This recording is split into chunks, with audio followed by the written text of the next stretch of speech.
अपने आप ही खुल जाता है, रोज बंद करना पड़ता है। ओकारं विद्युत संयुक्तं नित्यं ध्यायन्ति योगिनः कामदं मोक्षदं चैव ओंकाराय नमो नमः। अविरल शब्द घन होगा प्राक्शाली सकल भूतल कलंका मुनि विरूपासी तीर्था सरस्वती हरतु न दूरितम अज्ञानतिमिरान्धानां ज्ञानांजन शलाकया चक्षुरुन्मिलितं येन तस्मै श्री गुरुवे नमः। श्री परम गुरुवे नमः। परम्पराचार्य गुरुभ्यो नमः। सकल कलुष विध्वंसकम श्रेषां परिवर्धकम धर्म संबंधकम भव्य जीव मन प्रतिबोधकारकम पुण्य प्रकाश पापणासमिदम शास्त्रम श्री आदि पुराण नामधेयम अस्य मूल ग्रंथ करता है श्री सर्वज्ञ देवास्तर ग्रंथ करता है श्री गंधर देवा प्रतिगंधर देवा तेषां वचन सारता मासाद्य श्रीमत जिन सेनाचार्य विरचित इदम शास्त्रम श्रोतारः सावधानतया शृण्वन्तु। मंगलम भगवान वीरो मंगलम गौतमो गणी मंगलम कुंद कुंदादो जैन धर्मोस्तु मंगलम सर्वमंगल मांगल्यम सर्व कल्याण कारकम प्रधानम सर्वधर्माणां जैनम जयतु शासनम जैनम जयतु शासनम जैनम जयतु शासनम सरस्वती नमस्तुभ्यं वरदे कामरूपिणी विद्यारंभं करिष्यामि सिद्धिर्भवतु मे सदा। द्वादशं जिनवानी माता की जय। परम आद्य ग्रंथ आदि पुराण ग्रंथ राज की जय। जिनसे न आचार्य की जय। लेकिन मैं दूसरी कल जाऊंगा। लाल जी साहित्यकार की जय। अढ़ाई दीप में विराजमान सभी आचार्य उपाध्याय सर्व साधु के चरणों में नमोस्तु नमोस्तु नमोस्तु। रात चली जाएगी पलंग पे तो गया। चरणों में बंदा में सभी छुल्लक छुल्लिका एलक के चरणों में हाँ तो वो तो होगी। स्वामी सभी प्रतिमाधारी के चरणों में रूप में विराजमान प्रतिमाधारी के चरणों में वंदना वंदना वंदना सभी पूज्यजनों का सादर चरण स्पर्श। जय जिनेन्द्र। तो अभी तो लाए थे एक तो कल्पना जी म्यूट हो जाइए। अबे यार ललिता जी को सादर प्रणाम। सभी को सादर जय जिनेन्द्र। सभी श्रीमते ज्ञान साम्राज्य पदमीव से धर्म चक्र वृत्ते भर्त्रे नमः संसार से। आदिनाथ भगवान की जय। आज वो समरी करेंगे, अभी तो लगता नहीं आए हैं। जब तक बीना जी पढ़ेंगे। हाँ जी, ये पेज नंबर 98 फर्स्ट लाइन से पढ़ रही हूँ। आपका कहना है कि शरीर से चैतन्य की उत्पत्ति होती है। यहाँ हम पूछते हैं कि शरीर चैतन्य की उत्पत्ति में उपादान कारण है अथवा सहकारी कारण। उपादान कारण तो हो नहीं सकता, क्योंकि उपादेय चैतन्य से शरीर विजातीय पदार्थ है। दीदी थोड़ा धीरे पढ़िए ना, ये सब्जेक्ट थोड़ा समझने का है, थोड़ा धीरे पढ़िए। यदि सहकारी कारण मानो तो यह हमें भी इष्ट है, परंतु उपादान कारण की खोज फिर भी करनी चाहिए। कदाचित यह कहो कि सूक्ष्म रूप से परिणत भूत चतुष्टय का समुदाय ही उपादान कारण है, तो आपका यह कहना असत्य है, क्योंकि सूक्ष्म भूत चतुष्टय के संयोग द्वारा उत्पन्न हुए शरीर से वह चैतन्य पृथक हो प्रतिभाषित होता है। इसलिए जीव द्रव्य को ही चैतन्य का उपादान कारण मानना ठीक है, चूंकि वही उसका सजातीय और लक्षण है। भूतवादी ने जो पुष्प गुड़ पानी आदि के मिलने से मद शक्ति के उत्पन्न होने का दृष्टांत दिया है, उपयुक्त कथन से उसका भी निराकरण हो जाता है। आईफोन से जो म्यूट हो जाए। क्योंकि मदिरा के कारण जो गुड़ आदि है में जड़ मूर्ति है तथा उनसे जो मादक शक्ति। एक मिनट दीदी, बहुत जनों का खुला हुआ है, प्लीज म्यूट हो जाइए सब कोई। बीना जी जैन, कमलेश जी जैन, आईफोन, ज्ञान प्रकाश तो पढ़ रहे हैं बीना जैन। अच्छा आपका ही है, सॉरी। और भी यहाँ सब जन म्यूट हो जाए। मादक शक्ति उत्पन्न होती है, वह भी जड़ और मूर्तिक है। भावार्थ, मादक शक्ति का उदाहरण विषम है, क्योंकि प्रकृति में आप सिद्ध करना चाहते हैं विजातीय द्रव्य से विजातीय की उत्पत्ति और उदाहरण दे रहे हैं सजातीय द्रव्य के सजाति की उत्पत्ति का। वास्तव में भूतवादी चारवाक भूत पिशाचों से ग्रसित हुआ जान पड़ता है। यदि ऐसा नहीं होता तो इस संसार को जीव रहित केवल दीदी ये इसका मतलब क्या हुआ? विजातीय द्रव्य से विजातीय की उत्पत्ति और उदाहरण दे रहे हैं। शराब से सजातीय नशा बोल रहे हैं ना, शराब से नशा बोल रहे हैं। बोले शराब तो नशा करती है, तो उससे ठीक है, नशा उत्पन्न हुआ। शराब नशा उत्पन्न करने में कारण है, इसलिए उससे नशा। अब ये कहते हैं चार भूत चतुष्ट से जीव बन जाता है, ये तो विजातीय है ना। तो चार ये तो पुद्गल चीजें हैं, पुद्गल से चैतन्य कैसे बन सकता है? वही यहाँ पर बोल। अंजू जी म्यूट होइए। दीदी श्लोक नंबर पूछ रही थी मैं। हाँ, पेज नंबर 98 पैराग्राफ 65। आप ज्ञान प्रकाश जी, आप थोड़ा प्लीज और धीरे पढ़िए। आवाज तेज रखिए लेकिन लय धीरे पढ़िए।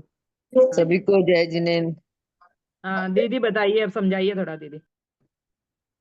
वो कह रहे हैं कि शराब से नशा जो वो दिए ना, कि शराब है और नशा है, ये दोनों तो अलग अलग चीज है।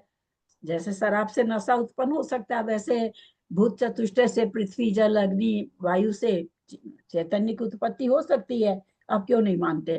तो वो कहे वो तो विजातीय से विजातीय, शराब से शराब नशा उत्पन्न होता, वो तो एक जैसा ही चीज है, शराब से नशा उत्पन्न होता ही है। और यहाँ आप जो भूत चतुष्टय से जीव की उत्पत्ति मानते हो, ये तो आप विजातीय से विजातीय का उत्पन्न होना मानते, किसी और वस्तु से किसी और का उत्पत्ति होना। तो ऐसा मालूम पड़ता है कि उनको भूत चतुष्टय लग गया है, इसको जो प्रतिवादी लोग हैं उनको। जीव रहित केवल पृथ्वी जल तेज वायु रूप ही कैसे कहता? कदाचित भूतवादी यह कहे कि पृथ्वी आदि भूत चतुष्टय में चैतन्य शक्ति अव्यक्त रूप से पहले से ही रहती है, जो वह भी ठीक नहीं है, क्योंकि अचेतन पदार्थ में चैतन्य शक्ति नहीं पाई जाती। यह बात अत्यंत प्रसिद्ध है। इस उपयुक्त कथन से सिद्ध हुआ कि जीव कोई भिन्न पदार्थ है और ज्ञान उसका लक्षण है। जैसे इस वर्तमान शरीर में जीव का अस्तित्व है, उसी प्रकार पिछले और आगे के शरीर में भी उसका अस्तित्व सिद्ध होता है, क्योंकि जीवों का वर्तमान शरीर पिछले शरीर के बिना नहीं हो सकता। उसका कारण यह है कि वर्तमान शरीर में स्थित आत्मा में जो दुग्ध पानी आदि क्रियाएं देखी जाती हैं, वे पूर्व भव का संस्कार ही है। यदि वर्तमान शरीर के पहले इस जीव का कोई शरीर नहीं होता और यह नवीन ही उत्पन्न होता, तो जीव की सहसा दुग्ध पानी आदि में प्रवृत्ति नहीं हो सकती। इसी प्रकार वर्तमान यहाँ पर ये कह रहे हैं, वो बोले जब बार बार कह रहे हैं भूत चतुष्टय से चैतन्य की उत्पत्ति हुई है, आत्मा की उत्पत्ति हुई है, तो फिर वो बोले कि अगर आप ये कहो कि इनमें चेतना पाई जाती इसलिए चैतन्य की उत्पत्ति हुई है चारों में, तो बोला ये तो कोई नहीं कह सकता, हो ही नहीं सकता कि चारों में चेतना पाई जाती हो। दूसरी चीज बोला कि जो चैतन्य आत्मा शरीर है, वो कोई दुख पा रहा है, कोई सुख पा रहा है, तो दुख पा रहा है इसका मतलब है कि ये पहले भी था ये, तब तो अभी उस कर्म के कारण दुख पा रहा है। तो इससे पता चलता है कि हाँ चैतन्य शक्ति कोई है। आप जो ये बार बार कह रहे हो कि भूत चतुष्टय से उत्पन्न हुआ और मरा, तो भूत चतुष्टय में मिल गया, तो ये भी बात कट जाती है यहाँ पर कि कोई सुख पा रहा है, कोई दुख पा रहा है, तो इसका मतलब पूर्वकृत कोई कर्म है जिसके कारण कोई सुख पा रहा है, कोई दुख पा रहा है, यानी चैतन्य आत्मा पहले भी थी, आगे भी रहेगी, ऐसा वो सब मतलब स्वयं बुद्ध मंत्री कह रहे हैं। ये लाइन पूरी कर देती आ हूँ, गए। हाँ ये लाइन पूरी कर देती हूँ, भाई साहब आ गए। 70 तक पढ़ लीजिए, अब हो गया फिर भाई। इसी प्रकार वर्तमान शरीर के बाद भी यह जीव कोई न कोई शरीर धारण करेगा, क्योंकि एक इंद्रिय ज्ञान सहित आत्मा बिना शरीर के रह नहीं सकता। जहाँ यह जीव अपने अगले पिछले शरीर से युक्त होता है, वहीं उसका परलोक कहलाता है, और उस शरीर में रहने वाला आत्मा परलोकी कहा जाता है, तथा वही परलोक की आत्मा परलोक संबंधी पुण्य पापों के फल को भोगता है। इसके सिवाय जाति स्मरण से, जीवन मरण रूप आवागमन से और आप्त प्रणीत आगम से भी जीव का पृथक अस्तित्व सिद्ध होता है। जय जिनेन्द्र सबको। राजेंद्र भाई साहब करिए ना। जय जिनेन्द्र। जय जिनेन्द्र सभी को। जय बोलो देवाधिदेव आदिनाथ भगवान की जय। आदरणीय अंजना दीदी को वंदना, आदरणीय ललिता दीदी को प्रणाम, सभी को जय जिनेंद्र। अभी कौन से पर्व का स्वाध्याय चल रहा है दीदी? वाचन अभी चल रही थी, कौन से पर्व की? पांचवें पर्व का 70 अच्छा, 5वें पर्व का चल रहा है क्या? अच्छा अच्छा, 5वें पर्व का। अच्छा, आज हम लोग चौथे पर्व तक का रिवीजन करेंगे, जिसमें ये बताया गया था शायद 101 में लिखा था।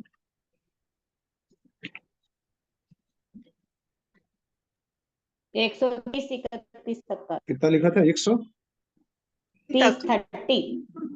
103 तक का आज रिवीजन है। अच्छा, 103 तक का है, ठीक है। तो चौथे पर्व का रिवीजन शुरू करते हैं। 130 130 नहीं, 103 तक है, 103 तक है। चलिए, 130 मैंने 103 तो 103। हाँ हाँ 103 हाँ, तक ही पढ़ा। अच्छा, 103। आचार्य कहते हैं कि जो बुद्धिमान मनुष्य, उसे बुद्धिमान कहा, जो कि इस शास्त्र का अध्ययन करता है वह बुद्धिमान मनुष्य है। जो ऊपर कहे हुए पवित्र तीनों पर्वों का अध्ययन करता है, जो अभी तक हम लोगों ने 3 पर्वों का अध्ययन किया, जिसमें श्रोता का लक्षण, वक्ता का लक्षण, सबसे पहले हम लोगों ने पंच परमेष्ठी को नमस्कार करते हुए मंगलाचरण किया, फिर युग का वर्णन पढ़ा। तो ये जो 3 पर्व हम लोगों ने पढ़े, इसका जो बुद्धिमान मनुष्य अध्ययन करता है, वह संपूर्ण पुराण का अर्थ समझकर इस लोक में तथा परलोक में आनंद को प्राप्त होता है। ऐसे वह पुण्य का भागी होता है कि इस लोक में तो आनंद मिलता ही है, साथ में परलोक में भी आनंद को प्राप्त होता है। इस प्रकार महापुराण की आचार्य देव ने पीठिका कही, हमें पीठिका सुनाई, और पीठिका कहकर अब वे ऋषभदेव स्वामी का चरित्र कहेंगे। ऐसी उन्होंने प्रतिज्ञा की है कि अब मैं ऋषभदेव स्वामी का चरित्र कहूंगा। पुराण में किन बातों का वर्णन अवश्य ही करना चाहिए, ये बता रहे हैं कि पुराण में लोक, देश, नगर, लोक माने ये पूरा जो लोक है, जिसमें 3 लोक हैं, उस लोक का, फिर देश का, देश के बाद देश से और सीमित नगर, राज्य, तीर्थ, दान, तप, गति और फल, इन 8 बातों का वर्णन अवश्य ही करना चाहिए। कि लोक का नाम कहना, उसकी व्युत्पत्ति बतलाना, और प्रत्येक दिशा और उसके अंतरालों की लंबाई, चौड़ाई आदि उसका विस्तार बतलाना। इनके सिवाय और भी अनेक बातों का विस्तार के साथ जो वर्णन किया जाता है, उसे लोकाख्यान कहा जाता है। वह लोकाख्यान कहलाता है, लोक का आख्यान। और लोक के किसी एक भाग में देश, पहाड़, द्वीप तथा समुद्र आदि का जब विस्तार पूर्वक वर्णन किया जाता है, जैसा कि इस पुराण में हमें जगह जगह पढ़ने को मिलेगा, तो ऐसा विस्तार पूर्वक जो वर्णन है, उसे सम्यक ज्ञानी पुरुष देशाख्यान कहते हैं। पहला हुआ लोकाख्यान, फिर हुआ देशाख्यान। अब भारतवर्ष आदि क्षेत्र में राजधानी का वर्णन करना, अनेक राजधानियां हैं भारतवर्ष में, अनेक प्रांतों की अनेक राजधानियां, उनका वर्णन करना पुराण जानने वाले आचार्य के मत में यह पुराख्यान या नगर वर्णन कहलाता है। पुराख्यान कहें या पुर का अर्थ नगर होता है, तो ये नगर का वर्णन है। उस देश का यह भाग अमुक राजा के अधीन है, वह नगर अमुक राजा का है, इत्यादि इत्यादि वर्णन करना, इसे जैन शास्त्रों में राजाख्यान कहा गया है, कि राजा का वर्णन है ये।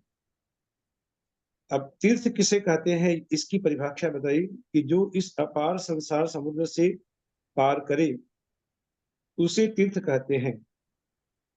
ऐसा तीर्थ जिनेंद्र भगवान का चरित्र ही हो सकता है।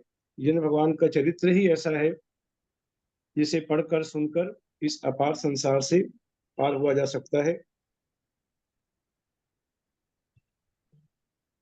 इसलिए इसके कथन को, इस प्रकार के कथन को, अर्थात जिनेंद्र भगवान के चरित्र के कथन को तीर्थाख्यान कहते हैं। अब तप और दान बता रहे हैं कि जिस प्रकार का तप और दान करने से जीवों को अनुपम फल की प्राप्ति होती है, उस प्रकार के तप तथा दान का कथन करना, कि कौन सा तप करना और कौन सा दान करना जिससे कि अनुपम फल की प्राप्ति हो।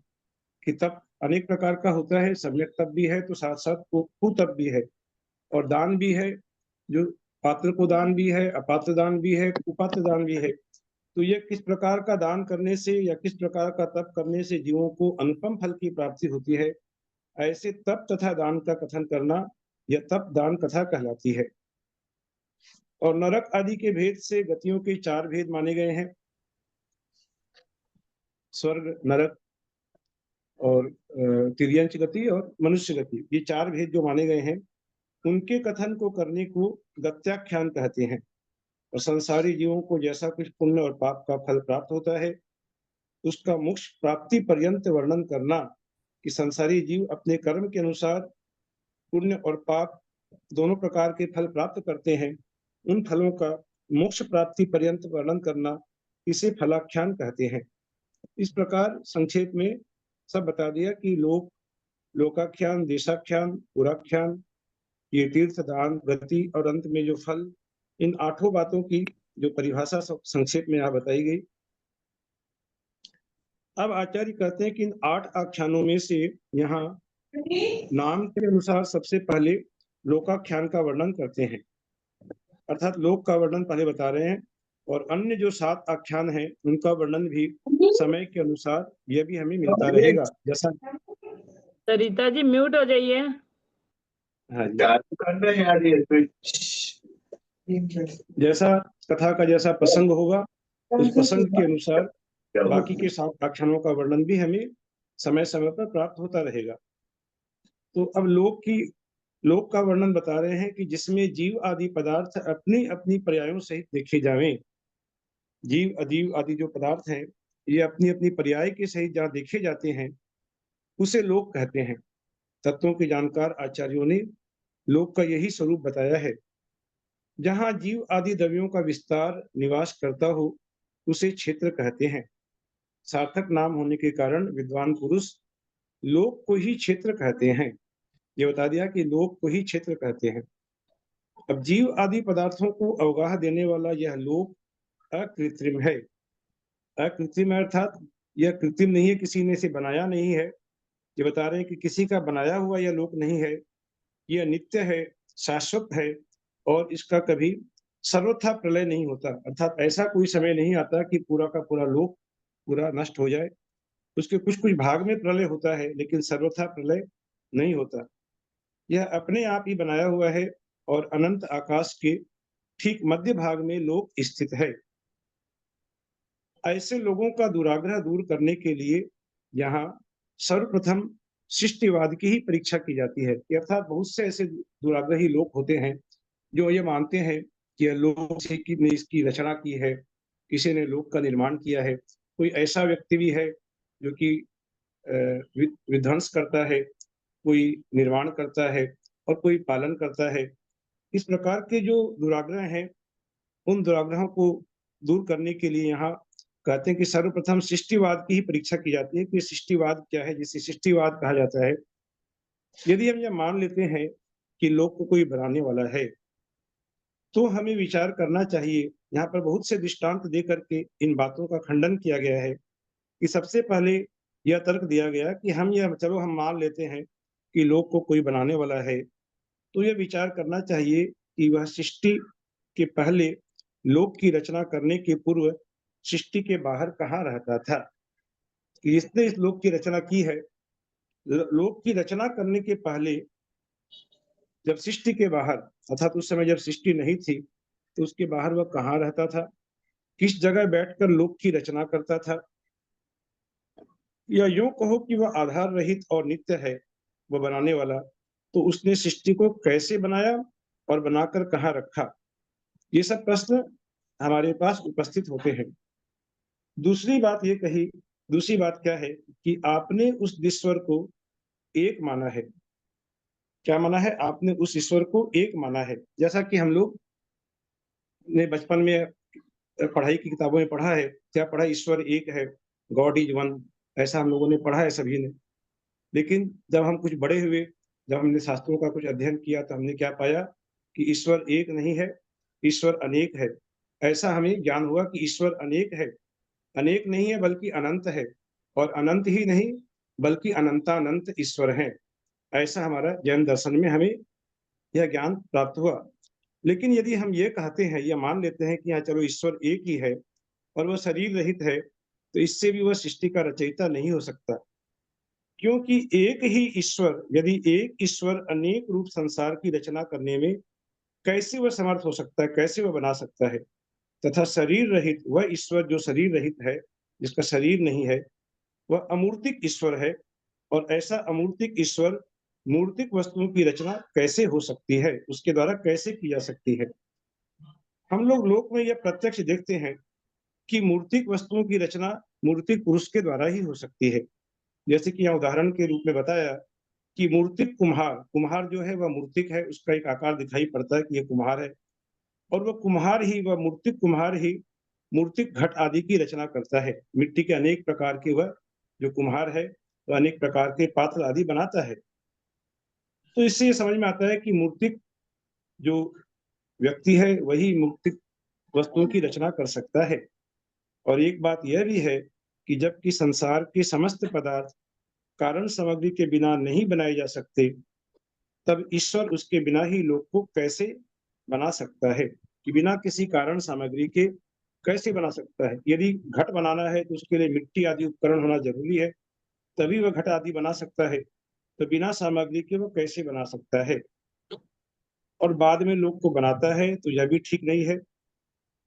कारण सामग्री को बनाने के लिए कारण सामग्री की आवश्यकता होती है, कि कोई भी कारण सामग्री को बनाने के लिए कारण सामग्री की आवश्यकता होती है। अर्थात जो कुम्हार है उसे मिट्टी चाहिए घट आदि बनाने के लिए, तो मिट्टी बनाने के लिए भी उसे और कुछ कारण सामग्री चाहिए। मिट्टी भी अपने आप कोई जादू मंत्र से नहीं उत्पन्न हो जाती।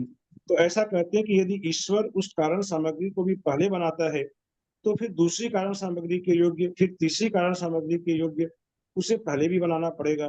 और ये परिपाटी जो है उसके लिए ये चाहिए, इसे बनाने के लिए चाहिए। ये जो परिपाटी, अंतहीन परिपाटी जिसका कि कोई अंत नहीं हो सकता।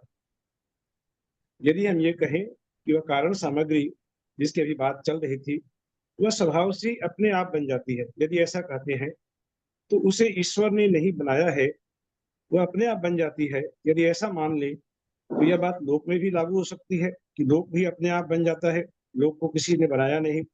ऐसा हमें मानना होगा इस बात को भी फिर। और इसके अतिरिक्त एक बात यह भी विचार करने योग्य है कि उस ईश्वर को किसने बनाया। जिस ईश्वर को हम ये मान रहे हैं कि उसने लोक को बनाया है, तो उस ईश्वर को किसने बनाया। उसे यदि किसी ने बनाया है तो ऊपर लिखे अनुसार अनवस्था दोष आता है। और यदि वह ईश्वर स्वतः सिद्ध है, उसे किसी ने नहीं बनाया है, तो फिर यह लोक भी स्वतः सिद्ध हो सकता है, यह भी अपने आप बन सकता है।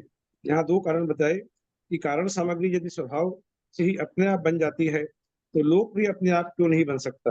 और दूसरा, यदि ईश्वर अपने आप बन जा सकता है, उस ईश्वर को किसी ने नहीं बनाया, तो लोक भी अपने आप क्यों नहीं बन सकता। आगे कहते हैं कि यदि हम यह कहें कि वह ईश्वर स्वतंत्र है, सृष्टि बनाने में समर्थ है, इसलिए सामग्री के बिना ही इच्छा मात्र से लोक को बना लेता है। लोक को बनाने के लिए उसे किसी सामग्री की आवश्यकता नहीं है। यदि ऐसा मानते हैं तो यह आपकी इच्छा मात्र है। यह युक्तिहीन कथन है कि इच्छा मात्र से लोक बन जाता है, यह कोई व्यावहारिक कथन नहीं है। तो इस युक्ति शून्य कथन पर, जिस युक्ति में शून्यता दोष है, जिस युक्ति में कोई व्यावहारिकता नहीं है, ऐसे कथन पर कौन बुद्धिमान मनुष्य विश्वास कर सकेगा। साथ ही साथ यह भी विचार करने योग्य कथन है कि यदि वह ईश्वर कृतकृत्य है, उसके सारे कार्य पूर्ण हो चुके हैं। हम ऐसा मानते हैं कि वह एक ही ईश्वर है, उस ईश्वर को किसी ने बनाया नहीं, ये मान लेते हैं। और वह कृतकृत्य है, उसके सारे कार्य पूर्ण हो चुके हैं और उसे अब कोई कार्य करना बाकी नहीं रह गया। ये यदि मानते हैं तो कृतकृत्य होने के बाद उसे सृष्टि उत्पन्न करने की इच्छा कैसे जग सकती है। कृतकृत्य पुरुष को किसी प्रकार की इच्छा नहीं होती। और यदि हम ये कहें कि वह अकृतकृत्य है, इस ईश्वर की यहाँ पर बात की जा रही है, वह ईश्वर अकृतकृत्य है, तो फिर वह लोक को बनाने के लिए समर्थ नहीं हो सकता। इस प्रकार अकृतकृत्य कुम्हार लोक को नहीं बना सकता। अकृतकृत्य कुम्हार क्या थोड़े बहुत घट आदि ही बना सकता है, उसकी एक बहुत सीमा है छोटी सी, वो पूरे लोक का निर्माण नहीं कर सकता। उसी प्रकार वह ईश्वर नामधारी जो जीव है वह भी लोक की रचना नहीं कर सकता। एक बात यह भी है कि आपका माना हुआ ईश्वर, जिसे आप ईश्वर मानते हैं, वह अमूर्तिक है। मान लेते हैं कि वह अमूर्तिक है, वह निष्क्रिय है, ये भी मान लिया। वह व्यापी है, सभी जगह व्याप्त है, ऐसा मान लिए। और विकार रहित है, उसमें कोई विकार नहीं है। तो ऐसा ईश्वर कभी भी लोक को नहीं बना सकता, क्योंकि यह ऊपर लिख आए हैं। हम लोगों ने अभी पढ़ा इस बात को कि अमूर्तिक ईश्वर से मूर्तिक पदार्थों की रचना उस प्रकार नहीं हो सकती जिस प्रकार की अमूर्तिक कोई जीव से घटपट आदि की रचना नहीं हो सकती। अमूर्तिक जो एक कुम्हार है, वही घटपट आदि बना सकता है, तो उससे नहीं हो सकती। इस बात को पहले कह आए हैं। किसी कार्य को करने के लिए हस्तपाद आदि के संचालन रूप कोई न कोई क्रिया अवश्य करनी पड़ती है। अर्थात जब इतना बड़ा लोक जब निर्माण कर रहे हैं, तो उसके लिए कुछ हाथ पैर आदि चलाने पड़ते हैं। वह निष्क्रिय हो, अमूर्तिक हो, ऐसे व्यक्ति से लोक की रचना नहीं हो सकती। यदि सक्रिय मानते हैं, उसे हम सक्रिय माने, तो भी यह असंभव है, क्योंकि क्रिया उसी की हो सकती है जिसके की अधिष्ठान से कुछ क्षेत्र बाकी बचा हो। आपका ईश्वर तो सर्वत्र व्यापी है। आप क्या कहते हैं? ईश्वर कण कण में विराजमान है। यही सुनते हैं हम लोगों ने, बचपन में यही पढ़ा कि ईश्वर कण कण में ईश्वर का निवास है, ऐसा हमने पढ़ा। बाद में जब हमें कुछ ज्ञान हुआ, जिनवाणी का ज्ञान हुआ, तब हमने क्या जाना कि ईश्वर कण कण में विराजमान है, ऐसा नहीं है, बल्कि ईश्वर का जो ज्ञान है वह कण कण में समाया हुआ है। ईश्वर का ज्ञान वह तीन लोक को युगपत उसमें झलकते हैं, ऐसा हमने जाना। लेकिन ये मान ली कि वह व्यापी है, ऐसा मान लिया जाए, तो वह क्रिया किस प्रकार कर सकेगा? इसी के सिवाय ईश्वर को सृष्टि रचने की इच्छा भी नहीं हो सकती, क्योंकि आपने ईश्वर को निर्विकार माना है, और निर्विकार जो है उसकी कभी इच्छा नहीं हो सकती कि सृष्टि आदि को रचा जाए। जिसकी आत्मा में राग नहीं है, द्वेष नहीं है, ऐसे विकार से जो मुक्त है, उसकी इच्छा का उत्पन्न कैसे हो सकता है? उसकी इच्छा का उत्पन्न होना असंभव है। जबकि ईश्वर व्यक्तित्व है, धर्म अर्थ काम मोक्ष में किसी की चाह नहीं रखता, तब सृष्टि के बनाने में उसे क्या फल मिलेगा? वह क्यों सृष्टि को बनाने के लिए जाएगा? इस बात का भी हमें विचार करना चाहिए, क्योंकि बिना प्रयोजन केवल स्वभाव से ही सृष्टि की रचना करता है, तो वह उसकी रचना निरर्थक सिद्ध होती है कि कोई प्रयोजन ही नहीं है उसे। वह कृतकृत्य है, वह इच्छाओं से रहित है, राग द्वेष से रहित है, वह सृष्टि की रचना क्यों करने जाएगा? यदि हम यह कह रहे हैं, मान लीजिए, यह मान लिया जाए यह उस ईश्वर की क्रीड़ा है कि क्रीड़ावश उसने लोक की रचना की, तो क्रीड़ा मात्र से जगत को बनाना अगर ऐसा है, तो दुख के साथ कहना पड़ता है कि वह ईश्वर बड़ा मोही है, बड़ा अज्ञानी है, जो कि बालकों के समान बिना प्रयोजन के कार्य आदि करता है। क्रीड़ा करने के मात्र से, क्रीड़ा मात्र से उसने लोक की रचना कर दी। यदि ये कहें कि ईश्वर जीवों के शरीर आदि उनके कर्मों के अनुसार ही बनाता है, तो जो जैसा कर्म करता है उसके वैसे ही शरीर की रचना करता है। ये हम मान लिया कि कर्म जैसे हुए वैसे ईश्वर ने उस अनुसार उसकी शरीर की रचना कर दी। तो ये कहना भी ठीक नहीं है, क्योंकि इस प्रकार मानने से ईश्वर ईश्वर नहीं ठहर सकता। इसका कारण क्या है कि वह कर्म की अपेक्षा जुलाहे की तरह परतंत्र हो जाएगा, और परतंत्र होने से ईश्वर नहीं रह सकेगा। क्योंकि इसका दृष्टांत यहाँ पर देकर समझा रहे आचार्य महाराज कि जिस प्रकार जुलाहा सूत और अन्य उपकरणों के परतंत्र होता है, जुलाहा है उसे कपड़ा बनाने के लिए सूत चाहिए और अनेक प्रकार के अन्य उपकरण चाहिए, उनके वह अधीन है, उसके बिना वह वस्त्र का निर्माण नहीं सकता। उसी प्रकार वह ईश्वर भी परतंत्र है और वह ईश्वर नहीं कहला सकता। यदि ये कहें कि जीवों के कर्मों के अनुसार सुख दुख आदि कार्य अपने आप होते रहते हैं, ईश्वर उनमें निमित्त मात्र ही माना जाता है, तो ये कहना भी ठीक नहीं है।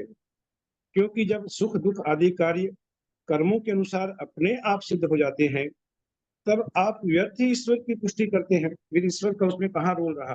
जो जैसे कर्म करते हैं उसे वैसा फल मिल रहा है, तो ईश्वर का वहां पर ईश्वर की कोई भूमिका समझ में नहीं आती। और कदाचित ये कहें कि ईश्वर बड़ा प्रेमी है, बड़ा दयालु है, इसलिए वह जीवों का उपकार करने के लिए सृष्टि की रचना करता है, ऐसा भी बहुत से लोग करते हैं। वह दयावश इस सृष्टि की रचना करता है, तो उसे समस्त सृष्टि को सुख रूप ही बनाना चाहिए था, उपद्रवों से रहित बनाना चाहिए था। फिर ऐसा क्यों कि बहुत सारे लोग दुखी, बहुत सारे लोग सुखी? ऐसा तो होना नहीं चाहिए था कि वह ईश्वर दयालु है और दयालु होकर भी सृष्टि के बहुभाग को, अर्थात हम क्या देखते हैं कि बहुसंख्यक भाग जो है, कह सकते हैं 90%, 95% जो है वे दुखी दिखाई देते हैं। तो ऐसा क्यों है? ये भी विरोधाभास समझ में आता है। एक बात यह है कि सृष्टि के पहले संसार यह जगत था या नहीं। यदि सृष्टि के पहले भी ये जगत था तो स्वतः सिद्ध वस्तु के रचने में उसने व्यर्थ परिश्रम क्यों किया? यदि सृष्टि बनाने के पहले जगत था, वह स्वतः सिद्ध वस्तु है, तो ईश्वर ने क्यों परिश्रम किया? और यदि ये मानते हैं कि सृष्टि के पहले ये जगत नहीं था, तो उसकी वह रचना क्या करेगा? क्योंकि जो वस्तु आकाश कमल के समान, कहते हैं आकाश कुसुम के समान, कि आकाश में जिस प्रकार फूल नहीं तोड़े जा सकते, वैसे आकाश कमल के समान सर्वथा असत है, जो संभव ही नहीं है, उसकी कोई रचना नहीं कर सकता। यदि सृष्टि का बनाने वाला ईश्वर मुक्त है, कर्म मल कलंक से रहित है, तो वह उदासीन राग द्वेष से रहित होने के कारण जगत की सृष्टि नहीं कर सकता। पहली बात, यदि वह उदासीन है, राग द्वेष से रहित है, तो वह जगत की सृष्टि नहीं कर सकता। और दूसरी बात, यदि वह ईश्वर संसारी है, कर्म मल कलंक से वह सहित है, तो वह हमारे तुम्हारे समान ही ईश्वर नहीं कहला सकता। किसी संसारी जीव को जो कर्म कलंक से स्वयं युक्त है, उसे ईश्वर हम नहीं मान सकते। और वह सृष्टि किस प्रकार करेगा? इस तरह यह सृष्टिवाद किसी भी प्रकार से सिद्ध नहीं होता। ऐसे लगभग 15-16 कारण बताए कि यह सृष्टिवाद सिद्ध नहीं हो सकता। और जरा इस बात का भी विचार करना है कि वह ईश्वर लोक को बनाता है, इसलिए लोक के समस्त जीव उसकी संतान के समान हुए। हमने मान लिया कि वह परम पिता है, परमात्मा है, और बाकी जितने भी जीव हैं वे उसकी संतान के समान हैं। तो वह ईश्वर सबका संहार भी करता है, इसलिए उसे अपनी संतान के नष्ट करने का भारी पाप लगता है। यदि कोई ईश्वर होकर यदि ध्वंस करता है लोक का, तो यह भी उसे पाप का कारण है। कदाचित ये कहें कि दुष्ट जीवों का निग्रह करने के लिए ही वह संहार करता है। हम ये मान सकते हैं, बहुत से लोग कह सकते हैं इस बात के ऊपर कि भाई जो दुष्ट लोग होते हैं, अनाचार बहुत ज्यादा फैल जाता है, तो ईश्वर को संहार करना पड़ता है। तो चलो ये मान लिया जाए, तो यहाँ पर ये प्रश्न उठता है कि वह दुष्ट जीवों को उत्पन्न ही क्यों करता है? उसके तो हाथ में सब कुछ है, तो वो क्यों दुष्ट जीवों की उत्पत्ति करता है? यदि ये कहें कि जीवों के शरीर आदि की उत्पत्ति किसी बुद्धिमान कारण से ही हो सकती है, क्योंकि उनकी रचना एक विशेष प्रकार की है,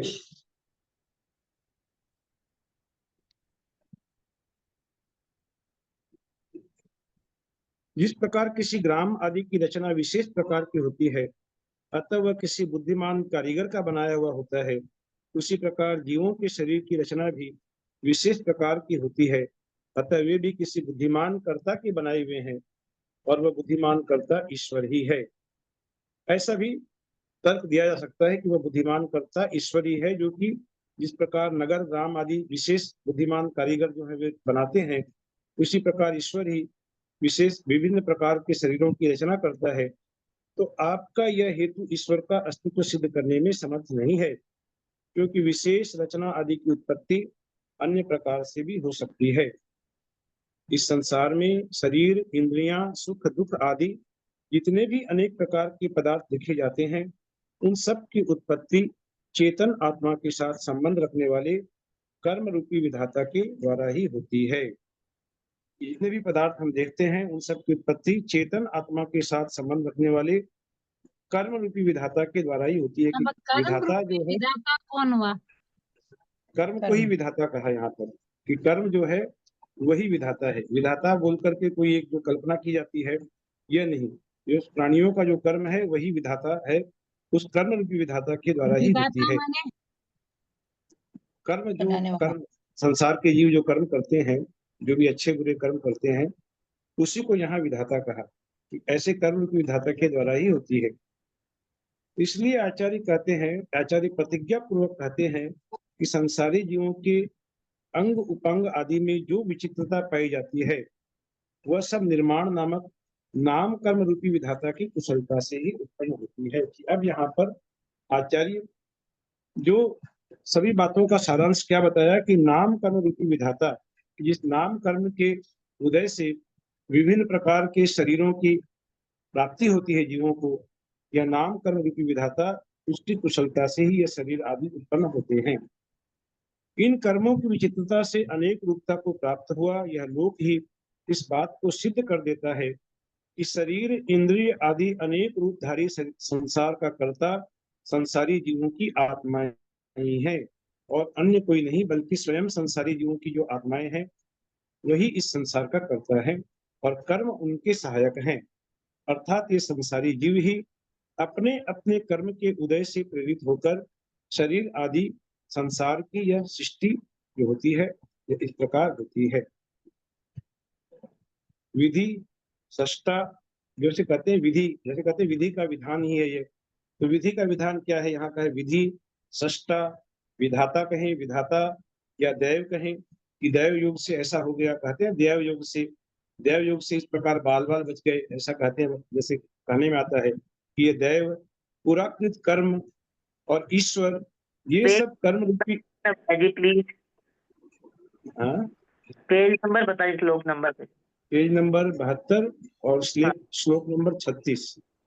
ठीक है, तो ये सब, हाँ ये सब जो है ये ईश्वर के कर्म रूपी ईश्वर के पर्यायवाची शब्द है कि विधि कहें, सष्टा कहें, विधाता कहें, दैव कहें, पुराकृत कहें, कर्म, ईश्वर, ये सब पर्यायवाची शब्द हैं। इनके सिवाय कोई लोक को बनाने वाला नहीं है। जबकि ईश्वरवादी पुरुष आकाश काल आदि की सृष्टि ईश्वर के बिना ही मानते हैं, तब उनका यह कहना कहाँ रहा कि संसार की सब वस्तुएं ईश्वर के द्वारा ही बनाई गई हैं। इसलिए ये मानना चाहिए कि यह लोक काल द्रव्य की भांति ही अकृत्रिम है। जिस प्रकार काल द्रव्य अकृत्रिम है उसी प्रकार यह लोक भी अकृत्रिम है।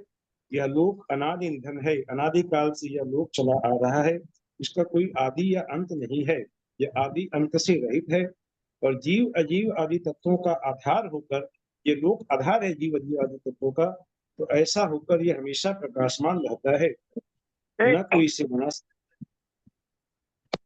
न इसे कोई बना सकता है, न कोई इसका संहार कर सकता है। यह हमेशा अपनी स्वाभाविक स्थिति में विद्यमान रहता है तथा अधोलोक, तिर्यकलोक और ऊर्ध्वलोक तथा अधोलोक, तिर्यलोक। मंजू जी आप म्यूट हो जाइए ना। हाँ नहीं मंजू जी सर आगे बोल रही, म्यूट हो जाइए। हाँ सबसे निवेदन है कि म्यूट कर लीजिए कि अधोलोक और तिर्यकलोक अर्थात ये मध्यलोक और ऊर्ध्वलोक, ये तीन भेद बताए इस लोक के। इन तीन भेदों से यह लोक सहित है।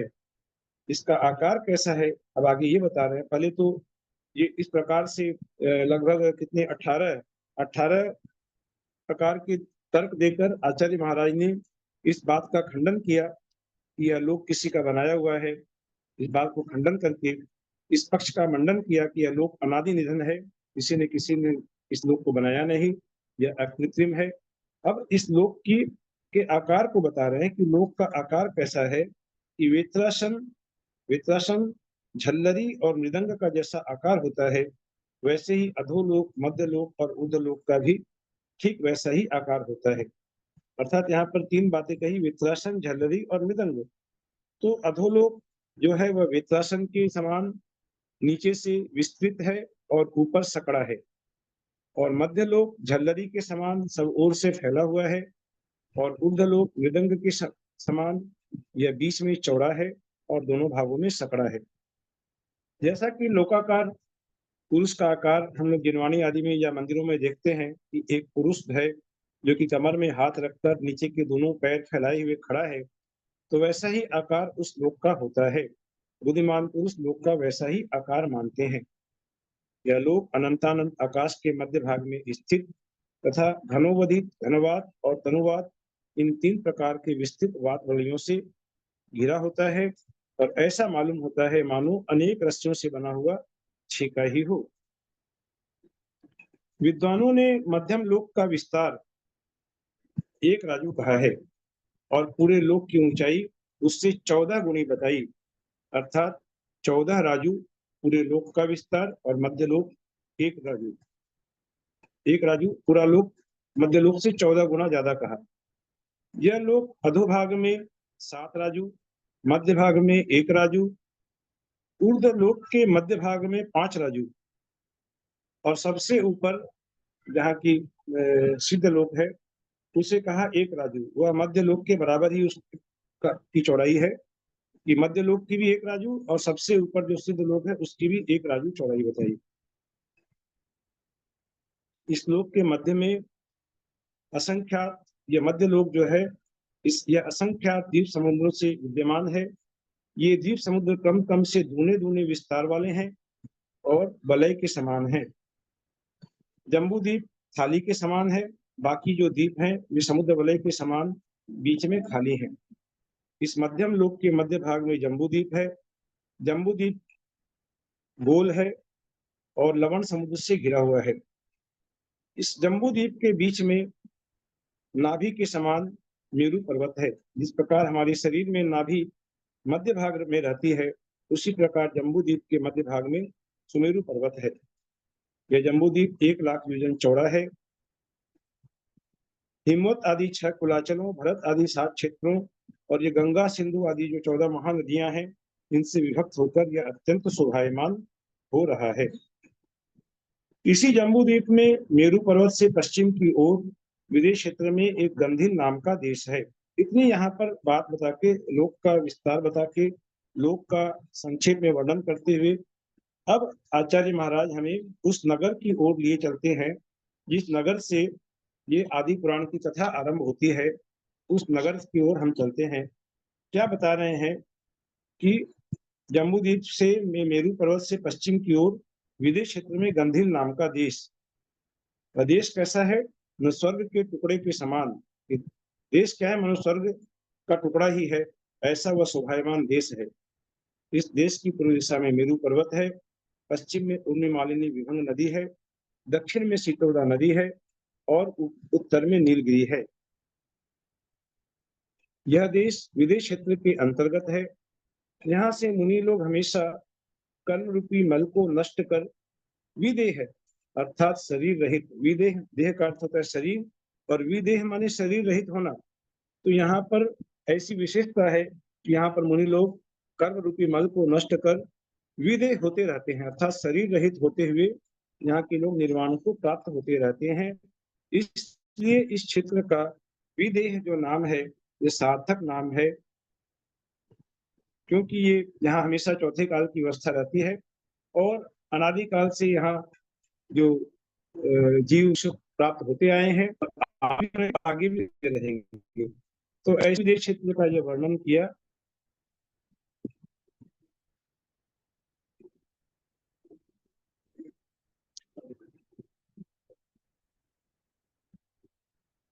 उस देश से लोग कैसे बता रहे हैं कि प्रजा वहां हमेशा प्रसन्न रहती है, अनेक प्रकार के उत्सव करती है। उस देश के प्रत्येक घर में स्वभाव से सुंदर स्त्रियां हैं, मधुर वचन बोलने वाले बालक हैं और वहां के मनुष्य उत्तम पात्रों में दान देने तथा देवादिदेव अरहंत भगवान की पूजा करने में ही प्रेम रखते हैं। ये लोग शील की रक्षा करने में अत्यंत शक्ति दिखाते हैं, अर्थात ये जो शक्ति अपनी खर्च करते हैं तो वो शक्ति किसमें करते हैं ना, अपनी शील की रक्षा करने में अपने पुरुषार्थ का संचय करते हैं और प्रोषदोपवास धारण करने में ही रुचि रखते हैं। प्रोषदोपवास अर्थात जो उपवास प्रोषद से घिरा हुआ हो, इसके पहले भी उपवास प्रोषद उपवास, जिसके पहले शायद ऐसा पढ़ा था मैंने, एक आसन और एक आसन करने के बाद फिर दूसरे दिन उपवास और फिर उपवास करने के बाद फिर प्रोषद फिर एक आसन, तो इसे प्रोषदोपवास कहते हैं। तो दीदी ऐसा ही है ना, मुझे ध्यान में नहीं आ रहा है, यही है प्रोषदोपवास का मतलब कि एक आसन और बीच में उपवास 3 दिन का यह होता है। पहले दिन प्रोषद उपवास, पहले दिन प्रोषद, फिर दूसरे दिन उपवास, फिर तीसरे दिन प्रोषद।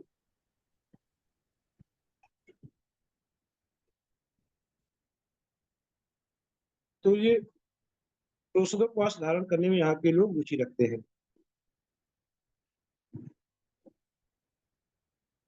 उस गंधील देश में जिनेंद्र रूपी सूर्य का उदय रहता है। ये सबसे बड़ी विशेषता यहाँ की क्या है कि जिनेंद्र रूपी सूर्य का यहाँ पर उदय रहता है। हमेशा जिनेंद्र भगवान का सद्भाव यहाँ पर पाया जाता है, क्योंकि ये विदेश क्षेत्र है और विदेश क्षेत्र में जैसा सब जानते हैं कि 20 तीर्थंकर कम से कम होते ही हैं और ऊपर 170 भी हो सकते हैं। जैसा कहते हैं अजीत नाथ भगवान के समय 170 तीर्थंकर भी सब मिला के हुए थे वे, माने विदेश क्षेत्र में 20 तीर्थंकर कम से कम रहते ही हैं।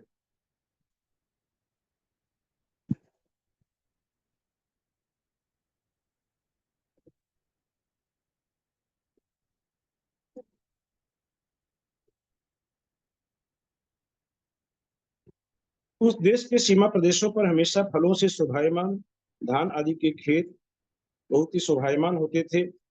उस देश के धान के खेत के समीप आकाश से जो तोताओं की पंक्ति नीचे उतरती है, उसे खेती की रक्षा करने वाली गोपिकाएं ऐसा मानती हैं मानो हरे हरे मणियों का बना हुआ तोरण ही उतर रहा हो। उस देश में अधिक लोग यंत्रों के ची ची शब्दों से शोभायमान पौड़ों तथा ईखों के खेतों में जाकर अपनी इच्छा अनुसार ईख का मीठा मीठा रस पीते हैं। यहाँ पर देशाख्यान, जैसे हम लोगों ने पढ़ा कि लोकाख्यान भी पुराण में वर्णन होता है, देशाख्यान का भी होता है, तो यहाँ पर एक हम लोग देशाख्यान का वर्णन आचार्य महाराज हमें करा रहे हैं, उस देश का वर्णन कर रहे हैं कि उस देश के गांव इतने समीप बसे हुए हैं, इतने समीप आपस में बसे हुए हैं कि मुर्गा एक गांव से दूसरे गांव तक सुखपूर्वक उड़कर जा सकता है। इतने आपस में गांव सटे हुए हैं कि मुर्गा जिसकी उड़ने की शक्ति बहुत क्षीण रहती है, बहुत कम रहती है, वह भी सुखपूर्वक एक गांव से दूसरे गांव तक जा सकता है। इस प्रकार इस देश के गांवों की सीमाएं आपस में मिली हुई हैं। उस देश के लोग जब एक कला को अच्छी तरह सीख जाते हैं, तब दूसरी कलाओं को सीखना प्रारंभ करते हैं। जब तक वे एक कला में पूरी तरह पारंगत नहीं हो जाते, तब तक दूसरी कला को नहीं सीखते। अर्थात यहाँ के मनुष्य हर एक विषय का पूर्ण ज्ञान प्राप्त करने का उद्योग करते हैं। आधे अधूरे ज्ञान में ये विश्वास नहीं करते, उसका जो परफेक्ट ज्ञान है वह प्राप्त करने का ही उनका पुरुषार्थ रहता है। उस देश में गुण न रहते हुए भी अपने आप को गुणी बताने की उद्दंडता नहीं है। जैसा कि देखा जाता है कि लोग अपने गुणों को बढ़ा चढ़ाकर बखान करने में ही बहुत ज्यादा उत्सुक रहते हैं। जो सामान्यतः हम देखते हैं कि दूसरे के दोषों को उजागर करने में और अपने गुणों को प्रकाशित करना, यही प्राय लोगों का स्वभाव होता है। लेकिन यहाँ के लोगों का स्वभाव ऐसा नहीं है कि अपने आप को गुणी बताना यह एक तरह से उद्दंडता है। ऐसी उद्दंडता इन लोगों में नहीं है। वे दूसरे के गुणों का बखान करते हैं और अपने गुणों को प्रदर्शित नहीं करते। उस देश में यदि मुनियों में शिथिलता है, ये भी माने कि मुनियों में शिथिलता है, तो कैसी शिथिलता है? वह शरीर में ही है। अर्थात लगातार उपवास आदि करने से उनका शरीर ही शिथिल हुआ है। समाधि या ध्यान आदि में कहीं भी शीतलता नहीं है। इनके सिवाय दमन यदि है तो इंद्रिय समूह में ही दमन है, अर्थात इंद्रियों की विषय प्रवृत्ति को रोका जाता है। प्राणी समूह में कभी निग्रह नहीं होता। एक दूसरे से मार काट करना आदि वैसा इस देश में नहीं पाया जाता, बल्कि अपनी इंद्रियों के समूह को दमन करना, यही पुरुषार्थ करने के लोग लालायित होते हैं।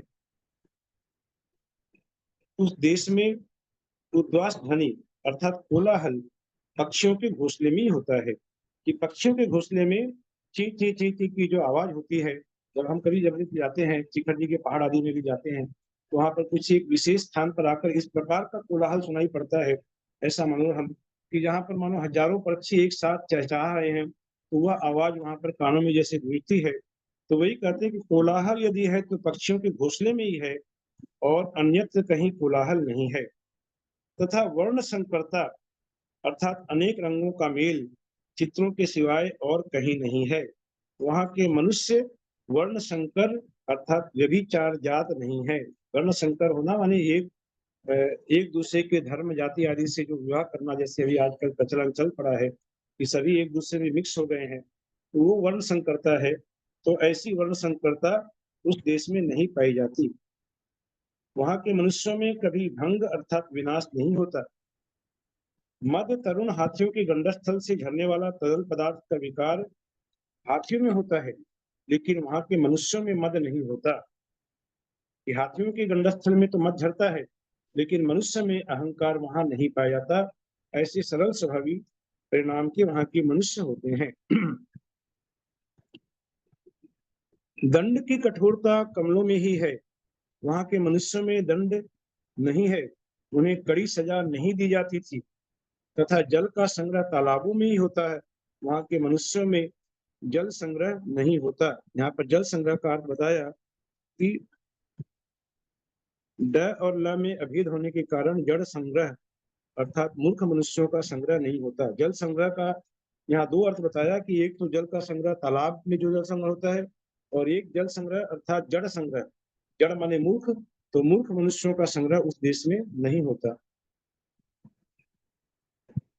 उस श्लोक नंबर 72 चल रहा है, 76 नंबर पेज में 72 नंबर से ले रहे हैं कि उस देश के कुएं तालाब आदि भले ही जलाशय हों, फिर भी वे अपनी रसवत्ता से मधुर जल के लोगों का संताप दूर करते हैं।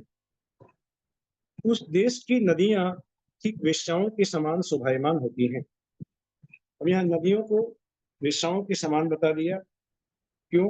उसका यहाँ पर आगे कारण बता रहे हैं कि वेश्याएं जैसे विपंका अर्थात विशिष्ट पंक अर्थात पाप से सहित होती हैं।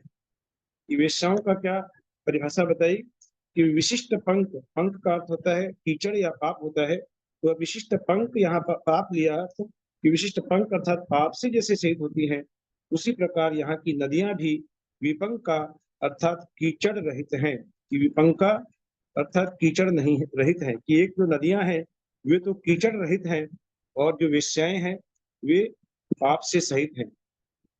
एक विपंका माने विशिष्ट पंक, यहाँ वी का अर्थ हुआ विशिष्ट अर्थात विशिष्ट पाप से वे सहित हैं, और नदियां के लिए विपंका शब्द आया है, यहाँ वी का अर्थ हुआ रहित। ऊपर के वी का अर्थ हुआ सहित और नीचे के वी का अर्थ हुआ रहित। ये विपंका है अर्थात कीचड़ रहित हैं, इसलिए इनकी यहाँ पर वेश्याओं से उत्पन्न उपमा दी गई। वेश्याएं जैसे ग्राहवती अर्थात धन संचय करने वाली होती हैं। वेश्याओं को किसी से कोई प्रेम नहीं होता, धन संचय करना ही उनका व्यवसाय है। उसी तरह नदियां भी ग्राहवती अर्थात मगरमच्छों से भरी हुई हैं। वेश्याएं जैसे ऊपर से साफ सुथरी दिखती हैं, वैसे नदियां भी स्वच्छ हैं, साफ हैं।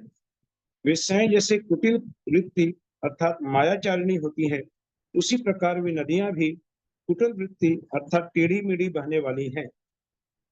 और वेश्याएं जैसे अलंग होती हैं, उनका पार नहीं पाया जा सकता, विषय मनुष्यों द्वारा वे वशीभूत नहीं होती हैं। उसी प्रकार नदियां भी अलंग है, गहरी होने के कारण तैरकर पार करने के योग्य नहीं है। इस प्रकार अनेक प्रकार के दृष्टांत बताए कि नदियों की वेश्या से किस प्रकार उपमा दी। यहाँ अनेक दृष्टांत आगे में और भी हैं। फिर कहते हैं 73 नंबर के बाद कि उस देश में तालाब के किनारे कंठ में मृणाल का टुकड़ा लग जाने से, मृणाल का अर्थ होता है कमल, कि कमल का जो कमल के डंठल को शायद बोलते हैं मृणाल, कमल का जो डंठल है उसे मृणाल कहते हैं। तो मृणाल का टुकड़ा लग जाने से व्याकुल हुए हंस अनेक प्रकार के मनोहर शब्द करते हैं। कि कंठ में मृणाल का टुकड़ा यदि अटक जाता है तो वो जो व्याकुलता होती है उन हंसों को, और वे अनेक प्रकार के मनोहर शब्द करते हैं।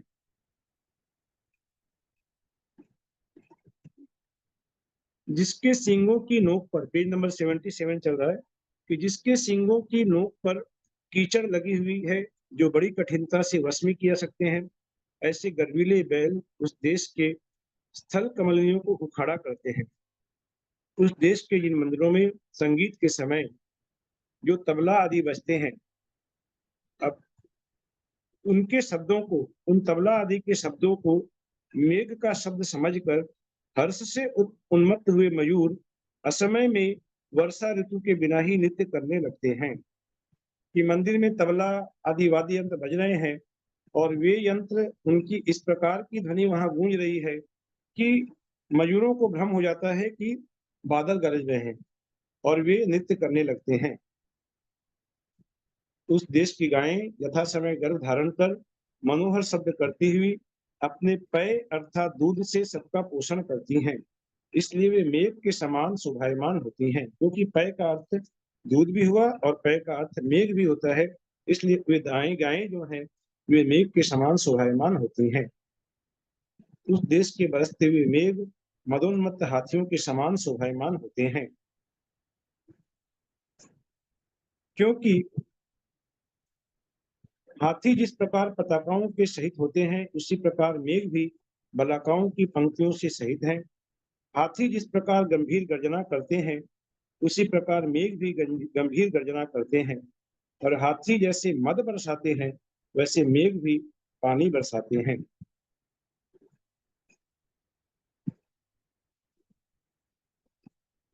ऐसे इस गंभीर देश के मध्य भाग में, ऐसे इस गंभीर देश की इतनी विशेषता, यहाँ पर के लोग इतने सज्जन हैं, इतने धर्मात्मा हैं, यहाँ पर जिन भगवान का हमेशा सद्भाव रहता है, और ऐसा यहाँ का प्राकृतिक सौंदर्य है। ये सब बातों हाथी का जैसे वर्णन मद करने। बरसाते हैं, हाथी हाँ? जैसे हाथी जैसे मद बरसाते हैं। मद हाँ। माने यहाँ पर क्या हुआ? मद चूता है, हाथी के गंडस्थल से एक मद चूते रहता है। आप देखिएगा ये वर्णन अपने यहाँ पर शास्त्रों में जगह जगह मिलता है पढ़ने को, कि हाथी के गंडस्थल, यहाँ पर जो गंडस्थल है हाथी का, यहाँ से मद चूता रहता है। तो इस मद की ही यहाँ उपमा दी उन मेघों के साथ में। जैसे हाथी मद बरसाते हैं वैसे ही वे मेघ जो हैं वे जल बरसाते हैं। हाथी के ना गंड स्थल से लिक्विड बहता रहता है तो उसको मद कहा जाता है। एक लिक्विड जैसा बहता रहता है उसको मद कहा जाता है। ऐसे इसे मद मद कहा मतलब जाता अहंकार होता है ना, मद मतलब अहंकार होता है। तो वही यहाँ पर उपमा दे के बता रहे हैं। है। हाँ, मद वाले अहंकार होता है, लेकिन यहाँ वो ठीक। अब इतना सब वर्णन करने के बाद अब आगे आचार्य महाराज कहते हैं, उसी गंधीर देश के मध्य भाग में एक विजात पर्वत, विजात नाम का बड़ा भारी पर्वत है। तो विजात पर्वत का विस्तार बता रहे हैं कि वह पृथ्वी के धरातल से 25 योजन ऊंचा है, और ऊंचे शिखरों के साथ के कारण ऐसा मालूम होता है मानो स्वर्ग लोक का स्पर्श करने के लिए ही वह उद्यत हो रहा हो। वह पर्वत मूल से लेकर 10 योजन की ऊंचाई तक 50 योजन, मूल से लेकर 10 योजन की ऊंचाई तक 50 योजन, और बीच में 30 योजन, अर्थात मूल से लेकर 10 योजन जो ऊंचा है वहां तक ये पर्वत 50 योजन चौड़ा है, और इसका मध्य भाग जो इस पर्वत का है वह 30 योजन चौड़ा है, और ऊपर का भाग 10 योजन चौड़ा है। इसकी 3 तरह की चौड़ाई बता दी कि मध्य से लेकर 10 योजन की ऊंचाई तक ये 50 योजन, बीच बीच में 30 योजन, और ऊपर में 10 योजन चौड़ा है। वह पर्वत ऊंचाई का 1/4 भाग अर्थात 1/4 भाग अर्थात 6.25 योजन, क्योंकि ऊपर पहले कहा कि ये 25 योजन ऊंचा पर्वत बताया, तो इसका 1/4 भाग अर्थात 6.25 योजन जमीन के भीतर प्रविष्ट है, तथा गंधीला देश की चौड़ाई के बराबर लंबा है, जिससे यह ऐसा जान पड़ता है मानो उस देश को नापने का मापदंड ही हो। उस पर्वत के ऊपर 10-10 योजन चौड़ी 2 श्रेणियां हैं। अब यहाँ पर हम लोग विद्याधरों के जो नगर है यहाँ पर पहुंच रहे हैं कि उस पर्वत के ऊपर 10-10 योजन चौड़ी 2 श्रेणियां हैं, जो उत्तर श्रेणी और दक्षिण श्रेणी के नाम से प्रसिद्ध हैं, जिसका वर्णन हमने पद्म पुराण में भी अनेक बार पढ़ा, और यहाँ पर भी ये बताया जा रहा है कि उत्तर श्रेणी और दक्षिण श्रेणी के नाम से ये प्रसिद्ध है। उन पर विद्याधरों के निवास स्थान बने हुए हैं, जो अनेक अपने सौंदर्य से देवों के विमानों का भी उपहास करते हैं। विद्याधर स्त्रियों के इधर उधर घूमने से उनके पैरों का जो महावर उस पर्वत पर लग जाता है, उससे वह पर्वत ऐसा शोभायमान होता है मानो हमेशा लाल लाल कमलों का उपहार ही दिया जाता हो। उस पर्वत की शक्ति को कोई भेद नहीं सकता। वह पर्वत अविनाशी, पैरों का जो महावर, महावर माने एक मिनट जाकर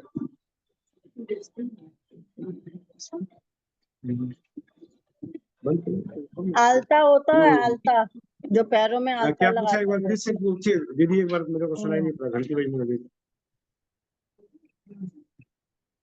क्या पूछा दीदी आपने?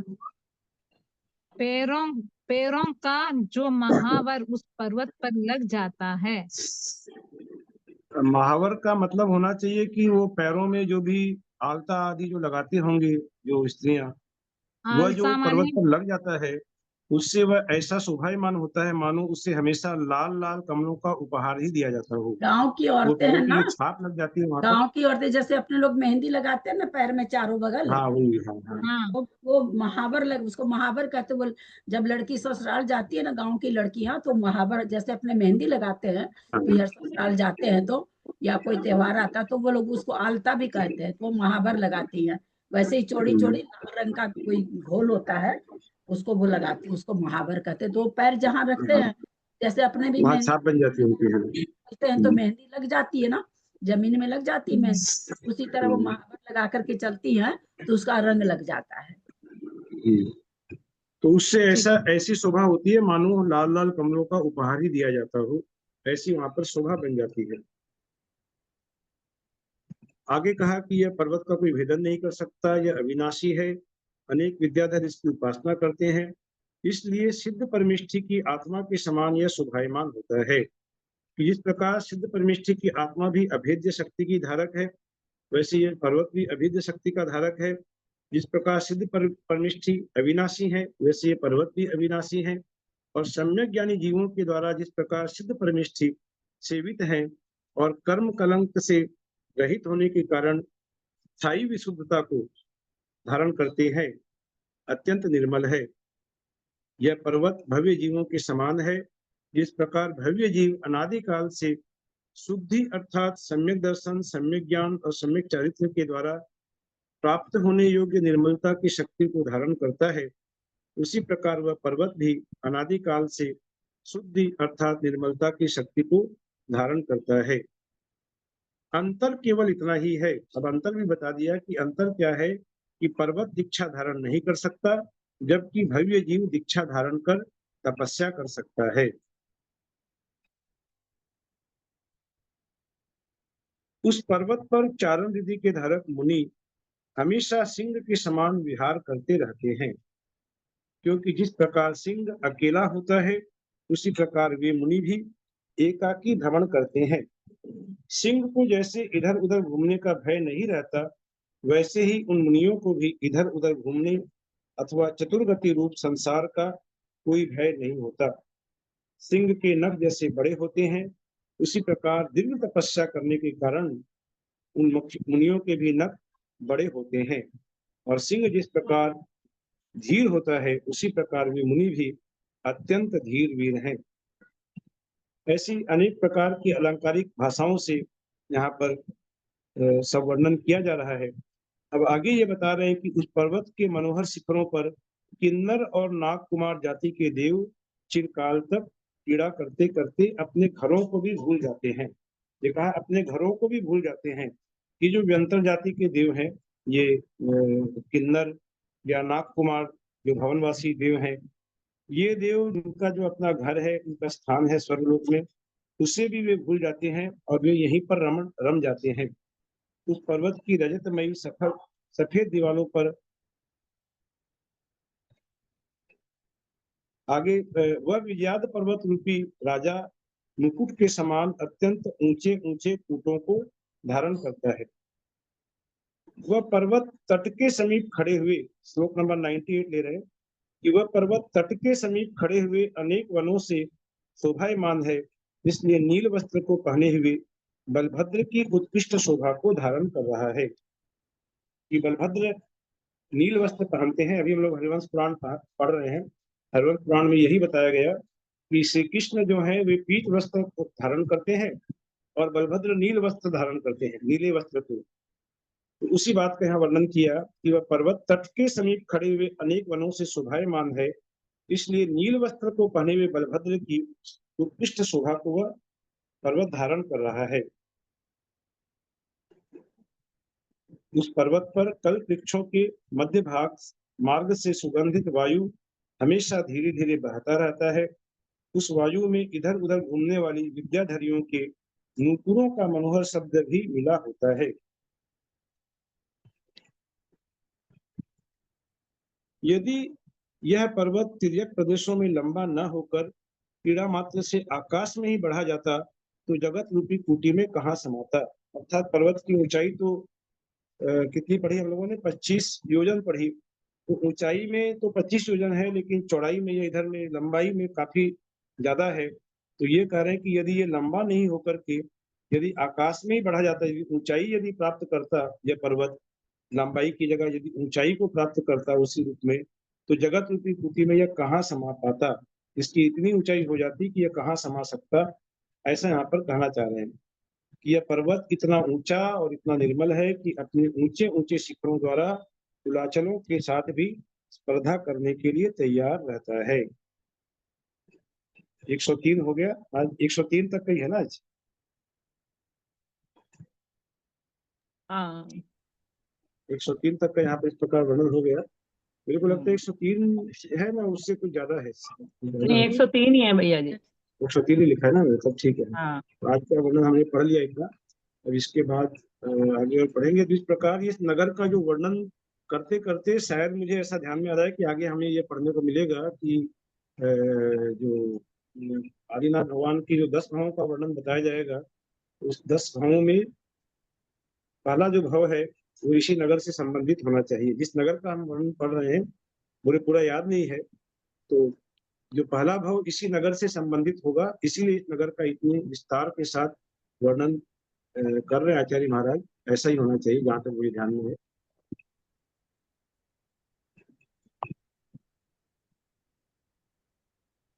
निर्वाणी स्तुति करते हैं। यदर्थमात्रा पदवाक्यहीनं मया प्रमादादि किञ्चनोक्तं तन्मे क्षमित्वा विदधातु देवी सरस्वती केवलबोधलब्धिं। बोधि समाधि परिणाम शुद्धि सत्मोपलब्धि शिवसौख्य सिद्धि। चिंतामणिं चिंतित वस्तुदानी तामन्यमानस्य ममास्तु देवी। जावाणी के ज्ञान ते सूझे लोकालो सोवाणी मस्तक नमो सदा देतरोधो। हे जिनवाणी भारती तू ही जपो दिन रैन, जो तेरा शरणागहि सो पावे सुख चैन। देव जो अरहंत को गुरु से हो निर्ग्रंथ, दया धर्म पालो सदा यही मोक्ष का पंथ। बोलो द्वार संग वाणी माता की जय। आयुष सर्वम करम हम